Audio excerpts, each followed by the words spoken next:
Hi, thanks for tuning in. My name is Ryan, and this is Intermediate Networking, IPSEC VPN. And just for fun, today's entry is the College Football Edition.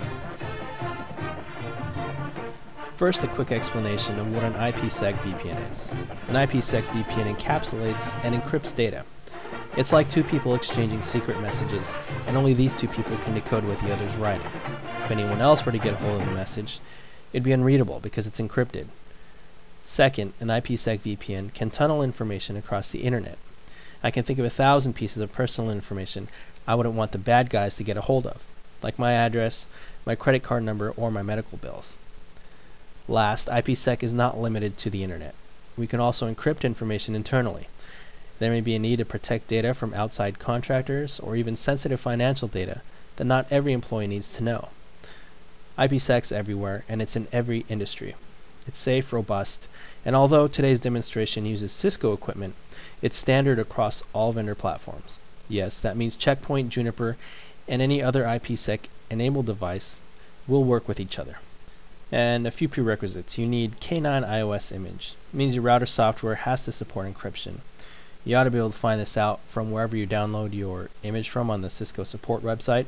The actual file name will have the letter number K9 in it, and you should be able to know by that whether or not you have a K9. If you do a show version on your router, look at the bin file that's loaded, and it should have K9. You also need standard IP connectivity.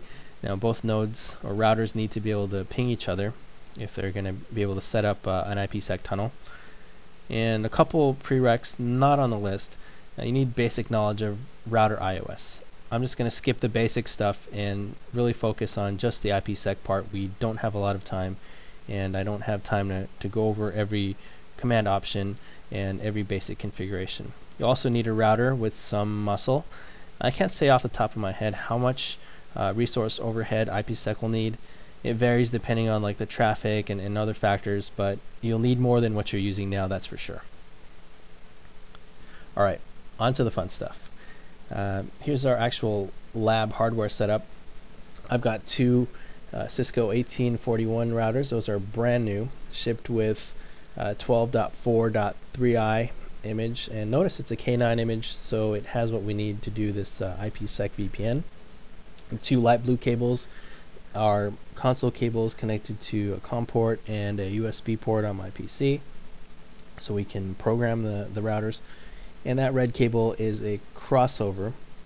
I guess we could have used a switch, but just to keep it simple, we'll use a crossover cable for today's demo.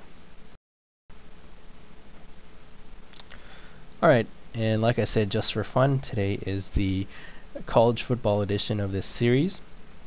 If you're wondering what's going on, if you're not from the States, it's basically American football and the college and university league, and we're using those locations for our two networks here. The #1 ranked team is from Norman, Oklahoma.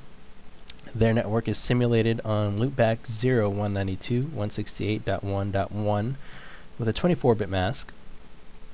They're connected to what we'll call the internet. It's actually that crossover cable on fast Ethernet 00, IP address 10.1.1.1 with a 24-bit mask. Moving a short distance to Gainesville, Florida, home of the Gators.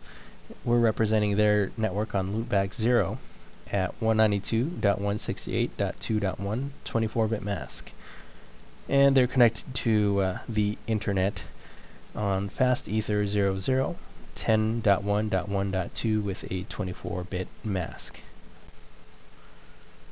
Alright, so we've been given a project to connect the two campuses of Norman, Oklahoma and Gainesville, Florida. They want the connection to be secure and encrypted. So we said we're going to configure a VPN, an IPSEC VPN between the two locations. And here are the steps we're going to take to accomplish this. First is an access list. If you've been doing this for a while, you'll notice that access lists have evolved into something more than just permitting and denying traffic and IPs from each other. They've actually evolved into something that we use to define traffic and later decide what to do with traffic that matches that access list. Secondly is an ISACAMP policy. Not sure if that's how that's supposed to be pronounced, but that's how I'm going to say it for the rest of this video.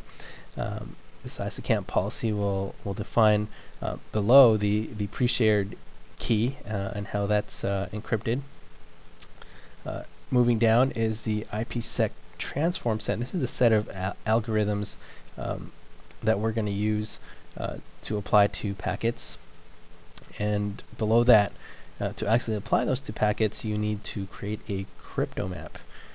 And lastly, we need to apply that crypto map to an interface, just like with QoS or other types of Cisco configurations. This map needs to be applied to an interface for it to actually be effective.